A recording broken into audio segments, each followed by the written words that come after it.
የአንድ ቡድን ወይንም አሰልጣኝ ትልቁ ነገር ለጨዋታ ከሚደረገው ዝግጅት እኩል የተጋጣሚና ጨዋታ መረዳት ወይንም ደግሞ እንደ ተጋጣሚ ሆኖ መቅረብ ነው። ምክንያቱም ጨዋታዎችን ለማሸነፍ ብቻ በር ዘግቶ የሚደረጉ ዝግጅቶች የቱንም ያክል ጠንካራ ቢሆኑም የተቃራኒ ቡድንን የጨዋታ መንገድ ግምት ውስጥ እስካላስገቡ ድረስ ዋጋቸው ትንሽ ስለመሆኑ በርካታ ማሳያዎችን መጥቀስ ይቻላል። ምክንያቱ ምንም ቢሆን ምንም የኢትዮጵያ ብሔራዊ ቡድን ግን ለዚህ የታደለ አይደለም። ዋሊያዎቹ በዓለም ዋንጫ ማጣሪያ የሚሆን በአፍሪካ ዋንጫ በቻንም ይሁን በወዳጅነት ጨዋታዎች የሚከተሉት የጨዋታ መንገድ ያን ያክል ልዩነት ያለው አይደለም።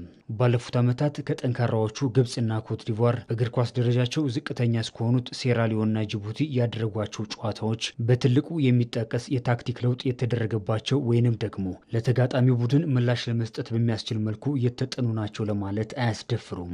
በእርግጥ በተጋጣሚ ቡድን ሁኔታ ልክ ለመጫወት የሚሆን አስገዳጅ የታክቲክ ለውጦችን ለማድረግ ለዚህ የሚሆኑ ተጫዋቾች ያስፈልጋሉ።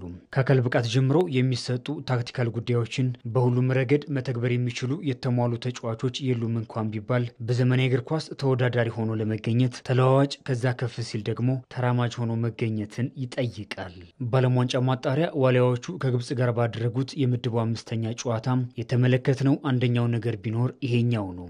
በሞሮኮ በተደረገው ጨዋታ ዋሊያዎቹ በኳስ ቁጥጥሩ በግብጽ ብልጫ ባይወሰድባቸውም በእግር ኳስ ውጤትን ሊቀይሩ በሚችሉ ሌሎች ጉዳዮች ግን በአንደኛውም ተሽለው መገኘት አልቻሉም። ፈርዖኖቹ ኳሱን ለዋሊያዎቹ ለቀው አቅማቸውን ሰብስበው በተጫወቱበት መርሃ ግብር ኢላማቸውን በጠበቁም ይሁን ባልጠበቁ ሙከራዎች እንዲሁም አደጋ በመፍጠርም ተሽለው ተገኝተው ካላቸው የእግር ኳስ ደረጃ አንጻር ጥሩ ያልነበሩበትን ጨዋታ ማሸነፋቸው ተለዋዋጭነት ምን ያክል በእግር ኳስ የዘመኑ አስፈላጊ ጉዳይ መሆኑን በቂ ማሳያ ነው።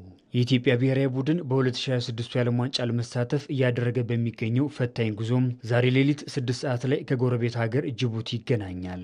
ጅቡቲ በእግር ኳስ እዚህ ግባ የሚባል ታሪክ ያላት ሀገር ባትሆንም ዋሊያዎቹ ከሚሄዱበት መንገድ አንጻር ግን ቀላል ተጋጣሚ እንደማትሆን መገመት ይቻላል። ሁለቱ ቡድኖች በዚሁ መድረክ በተገናኙበት የመጀመሪያ ጨዋታም አንዳቻ መለያየታቸው ይታወሳል።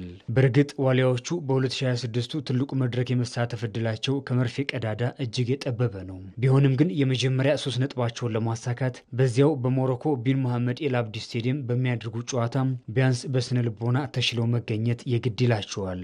ጅቡቲ እንደ ኢትዮጵያ ሁሉ እስካሁን አንድም ጨዋታ ለማሸነፏም የምሽቱን መርሃ ግብር ለዋሊያዎቹ ከባድ ያደርግባቸዋል።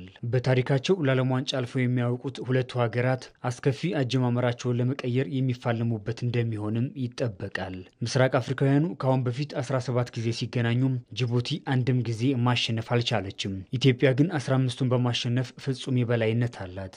ቢሆንም ግን ባለፉት 12 ወራት በነጥብ ጨዋታ ካስመዘገቡት ውጤት አንጻር በመካከላቸው ልዩነት የለም። በዓለም እግር ኳስ የደረጃ ሰንጠረዥ ጅቡቲ 191ኛ ላይ ስትቀመጥ ኢትዮጵያ ደግሞ 145ኛ ላይ ተቀምጣ የግብፅን ሽንፈት ለመርሳት የምታደርገው ጨዋታም ይሆናል። የሚገኙ አጋጣሚዎችን በሚገባ መጠቀም፣ ከኳስ ጋርና ያለ ኳስ የሚደረጉ እንቅስቃሴዎችን ማስተካከል፣ ሊተገበሩ ለታሰቡ ታክቲካል ጉዳዮች ታምኖ መገኘትና ለጥቃቅን ጉዳዮች ትኩረት መስጠት የአሰልጣኝ መሳይ ተፈሪ ስብስብ ከግብጽ ሽንፈቱ ማስተካከል የሚገባው ጉዳይ እንደሚሆንም ይጠበቃል።